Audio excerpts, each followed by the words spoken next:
Hello friends, James Stevenson back with another episode of Who's Hating Hard on Tesla. Today I have a repeat hater for you today. We've covered Taylor Ogan's tweets before, but he is back and at it again, hating hard on Tesla today. So before we get to him, let's check in on Loki's dog bed, where he is out like a light, digesting his breakfast. So I will transition with the Who's Hating Hard on Tesla Today sizzle to my desktop and scroll on up here to the top of this thread. So do I have this framed up optimally? Let me see if I can do a better job here. So since this exchange, Taylor Ogan has blocked me on Twitter. You may be wondering, James, why are you using not dark mode? You always use dark mode in your videos. Well, yeah, I've also got this banner at the bottom of the page here saying, don't miss what's happening, log in. So what do you know from that? You know that I'm using an anonymous browser right now so that I can view the tweets that Taylor and I exchanged. Maybe I can make this bigger for you so you can read it easier, and then shift this over a little more. There we go. So here's where this thread began. It began with Taylor tweeting, "For years, people inaccurately said this is the year the competition will arrive for Tesla, and it never did. Well, now the competition has arrived, and it's called BYD, who only sells cars in China." Okay, they sell cars a few other places. It'll be a long time before BYD is competitive in the U.S. Market. Maybe they'll do better in some other markets. All right, so what do we have here?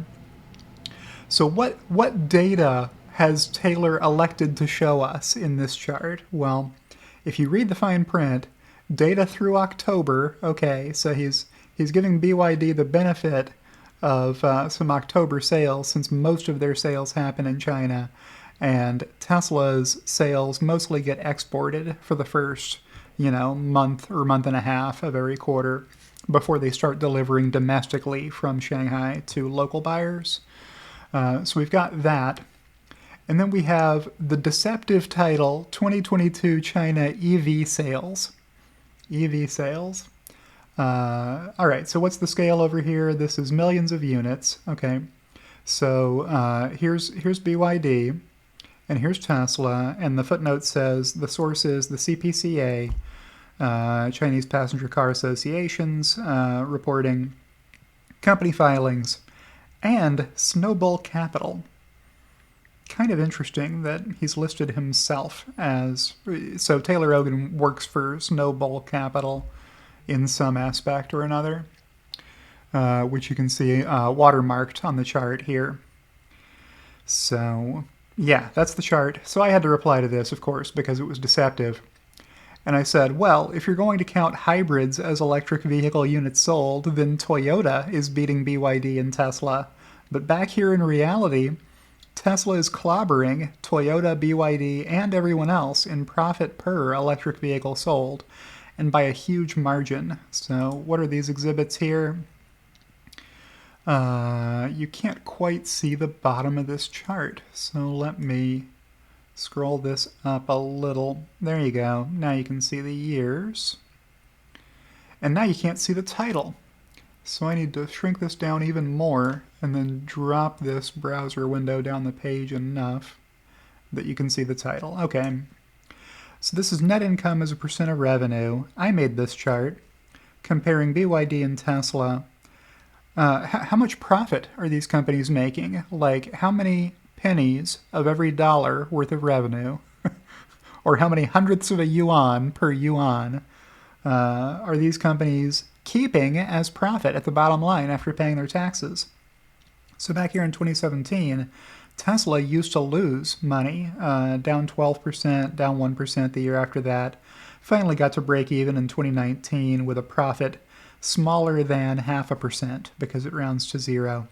What was BYD doing back then? Well, they were in the single digits for profit, 5%, 3%, 2%. What have they done since then? Well, they've done 4%, 2%, and 2%. They've never exceeded the 5% profit margin they posted in 2017. And this is with Chinese subsidies. So in China, they make money from the government selling these electric vehicles. What's Tesla been doing since this break-even year? Well, they went to 8%, and then 14%, and then 21%. So this is the profitability that you're getting out of Tesla. Way, way more profit per dollar of revenue. Okay, what's the next exhibit here? This is what's happening in the US. Man, I'm having a lot of trouble getting stuff to fit on the screen. So I'm going to move this over. And I'm going to move this back.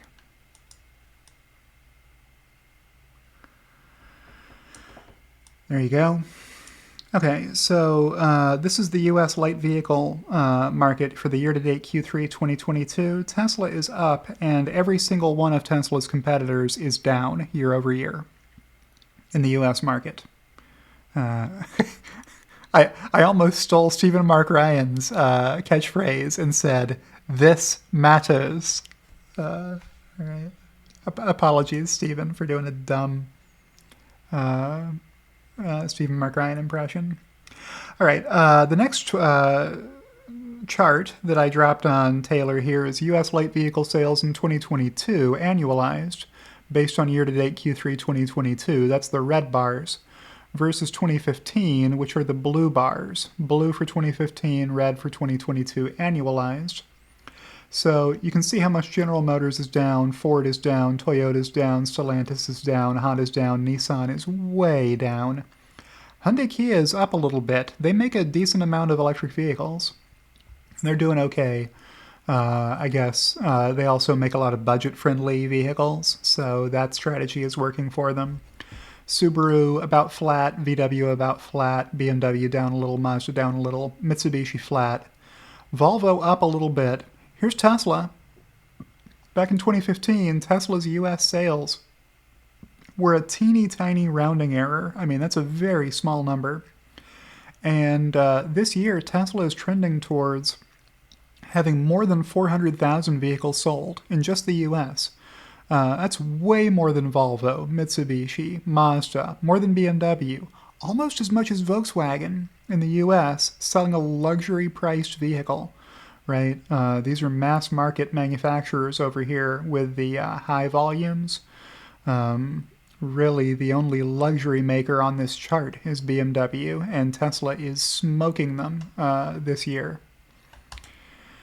And the last chart here is 12 trailing month global Tesla deliveries, so not just the US, but the entire world, as of each year's Q3 12 trailing months. So that year's year-to-date plus the prior year's Q4.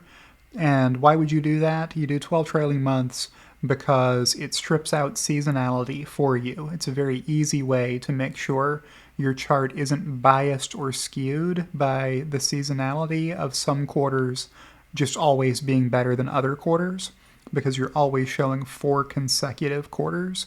You don't have to worry about seasonality. So yeah, back in 2020, this is the size of the chart that you would have needed to keep all of these years on a single chart.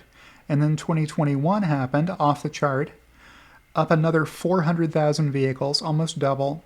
And then 2022 happened, up more than 400,000 vehicles from 2021, way up into the stratosphere, right? So that's what's been going on. Let me fix this page again. All right, so that's what I gave Taylor, and he gave me back, "You're confusing mild hybrids with plug-in hybrid electric vehicles. Keep fishing for excuses. It's not 2021 anymore." So I replied, "Does it have a gas tank and a tailpipe that emits carbon monoxide? Yes, it does. Then check. It's a hybrid, not a BEV. It's not a battery electric vehicle."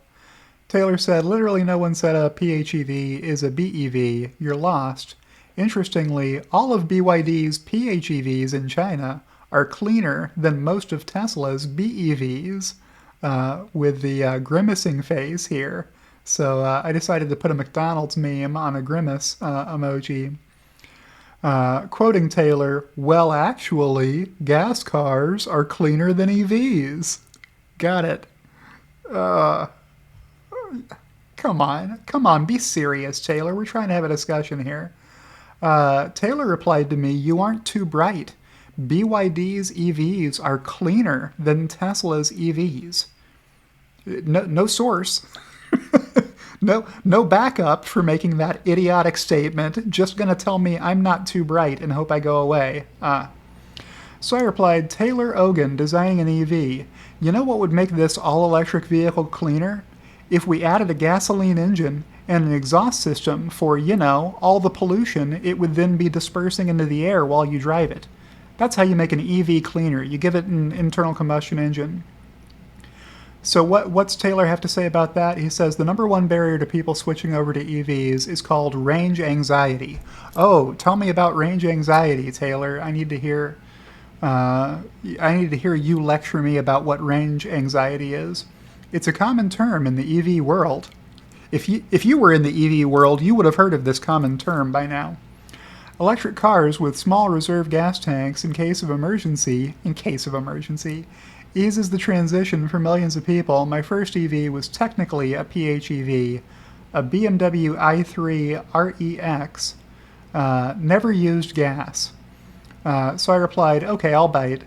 How does the existence of range anxiety in the minds of some people, not many Tesla owners have a supercharger network they can use to travel long distances, so there's no range anxiety concern if you drive a Tesla.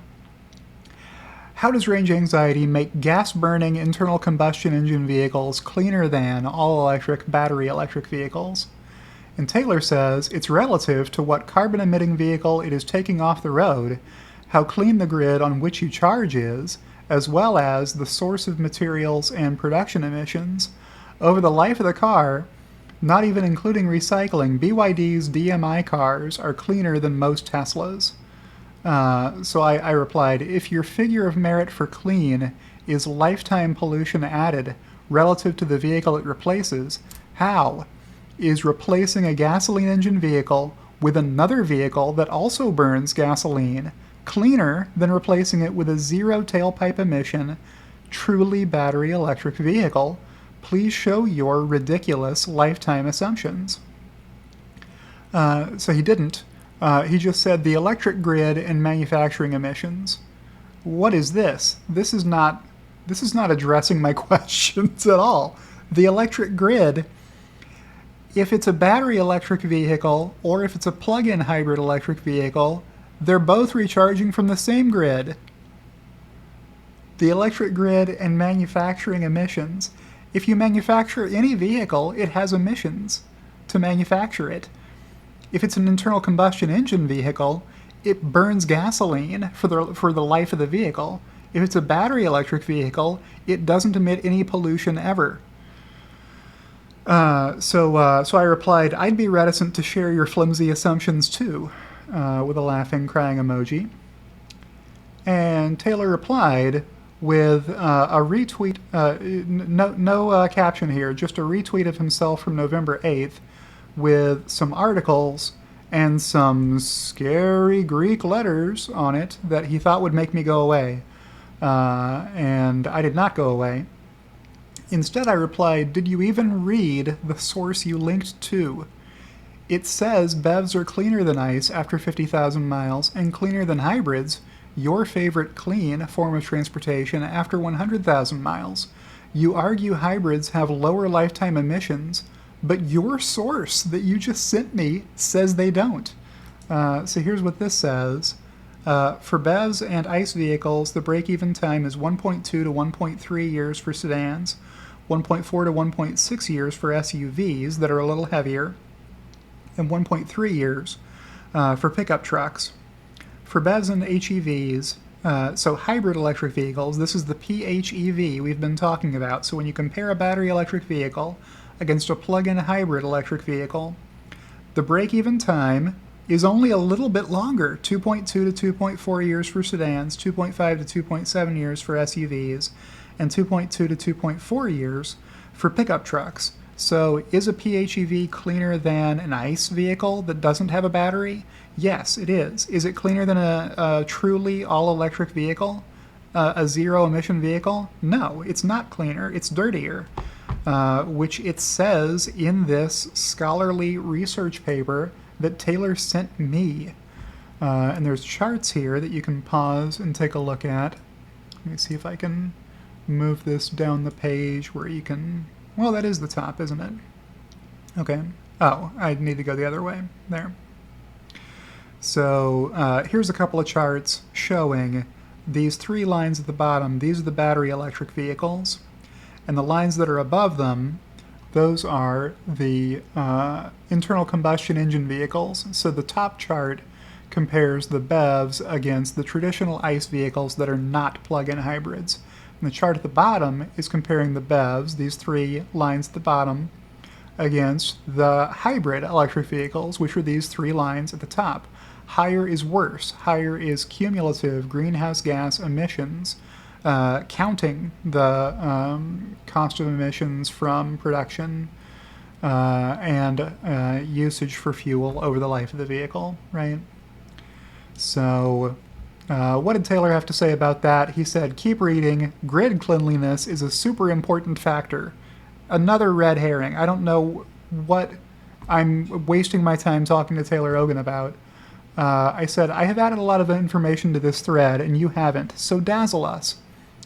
If hybrids and pure electric vehicles both charge from the same power grid, except when the hybrids are burning gasoline and polluting the atmosphere, how does that make the hybrid cleaner?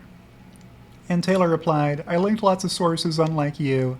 A BYD PHEV charged and driven in China offsets more CO2e than a Tesla driven and charged in Europe.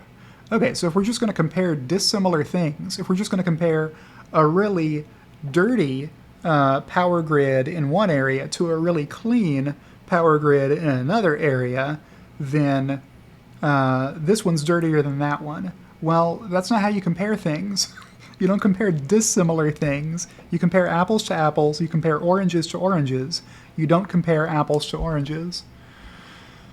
These are the basics of financial analysis. Do you see how far you had to stretch and how much you needed to qualify your faulty assumptions in order to make your claim?